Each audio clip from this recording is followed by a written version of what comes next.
ভিডিওতে চলুন শুরু করি আজকের যাত্রা ট্রাভেল উইথ স্বপ্নিল অ্যান্ড মৌয়ের সাথে। কলকাতা থেকে একটু দূরে হুগলি নদীর তীরে অবস্থিত দক্ষিণেশ্বর কালী মন্দির পশ্চিমবঙ্গের একটি অন্যতম পীঠস্থান। সারা বছর এই ধর্মস্থানে বিভিন্ন জায়গা থেকে মানুষের আনাগোনা লেগেই থাকে। কথিত আছে রানী রাসমণি 1855 সালে হুগলি নদীর তীরে এই দক্ষিণেশ্বর কালীবাড়ি প্রতিষ্ঠা করেন। মন্দির খোলা থাকে প্রত্যেক দিন সকাল 6টা থেকে দুপুর 12:30 পর্যন্ত এবং দুপুর 3টে থেকে রাত্রি 8:30 পর্যন্ত। দক্ষিণেশ্বর কালী মন্দিরে আসবার জন্য দক্ষিণেশ্বর রেল স্টেশন থেকে স্কাইওয়াক হয়ে আপনি মন্দিরে প্রবেশ করতে পারেন। তাছাড়া কলকাতার বিভিন্ন জায়গা থেকে দক্ষিণেশ্বর আসবার জন্য অনেক বাস, ট্যাক্সি, ওলা ও উবেরও পেয়ে যাবেন। এই মন্দিরে প্রবেশের জন্য কোনো চার্জ নেই, কোনো ভিআইপি লাইনেরও ব্যবস্থা নেই, সবার জন্য একই নিয়ম। আজ 20 জুলাই রবিবার। আগে থেকেই ঠিক করেছিলাম আজকে সকালবেলায় আমরা দক্ষিণেশ্বর যাব। ভোরবেলায় ঠিক 5টার সময় আমরা রওনা দিলাম দক্ষিণেশ্বরের উদ্দেশ্যে। রাস্তাঘাট বেশ ফাঁকা ছিল।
আমরা পৌঁছে গেলাম দক্ষিণেশ্বরে ঠিক 5:45টার দিকে।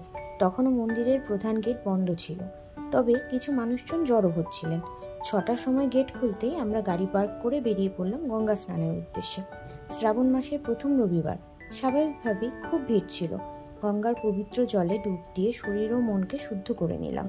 এই মুহূর্তে দাঁড়িয়ে মনে হচ্ছিল জীবনের সমস্ত ক্লান্তি ধুয়ে গেছে। স্নানের পরে আমরা পুজোর ডালা হাতে নিয়ে প্রবেশ করলাম দক্ষিণেশ্বর কালী মন্দিরে। এত ভিড়ের মধ্যেও আশ্চর্যজনকভাবে কোনো বিশৃঙ্খলা ছিল না। শান্তিপূর্ণ পরিবেশ, কোনো পান্ডার উপদ্রব নেই। ভক্তি ভরে মাকে পুজো দিতে পেরেছি। প্রায় 45 মিনিট থেকে 1 ঘন্টার মধ্যে পুজো সম্পন্ন করতে পেরেছিলাম।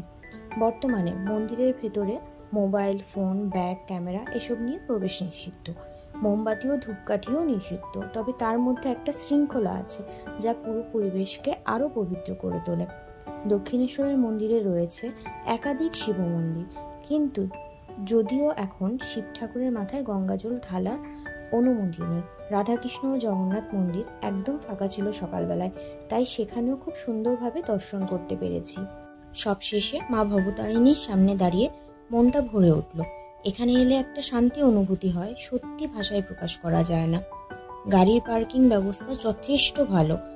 মোটরসাইকেল বা 2 চাকার জন্য প্রতি ঘন্টা 10 টাকা, 3 চাকার জন্য 20 টাকা, 4 চাকার গাড়ির জন্য 30 টাকা, মিনি বাস 40 টাকা আর বড় বাস বা লরির জন্য 80 টাকা প্রতি ঘন্টা। গেটের কাছাকাছি বেশ কয়েকটি পার্কিং এরিয়া পাওয়া যায়। মন্দিরের চারপাশে আছে ছোট ছোট দোকান, যেখানে পুজোর সামগ্রী থেকে প্রসাদ, মায়ের ছবি, মন্দিরের ছবি, শাখা, পলা আরও অনেক কিছু কিনতে পারবেন। তবে দরদাম করে কেনাটাই ভালো। এখানেই ঐতিহ্যের সাথে জড়িয়ে আছে স্থানীয় ব্যবসার আবেগ। আপনারা চাইলে মন্দিরের পাশে ভজনালয় থেকে খাওয়া দাওয়া করতে পারেন। আর যদি একটু অন্যরকম অভিজ্ঞতা চান তবে মন্দিরের ভেতরে মা ভবতারিণীর দুপুরবেলার ভোগ প্রসাদ খেতে পারেন। এর জন্য অবশ্য কুপন সংগ্রহ করতে হবে এবং মন্দির অফিসে যোগাযোগ করতে হবে। এই সফর এখানে শেষ নয়, আপনি চাইলে এখান থেকেই ঘুরে নিতে পারেন বেলুড় মঠ কিংবা আদ্যাপীঠ। দুপুরে ভোগ প্রসাদ আদ্যাপীঠ বা বেলুড় মঠ থেকেও গ্রহণ করতে পারেন।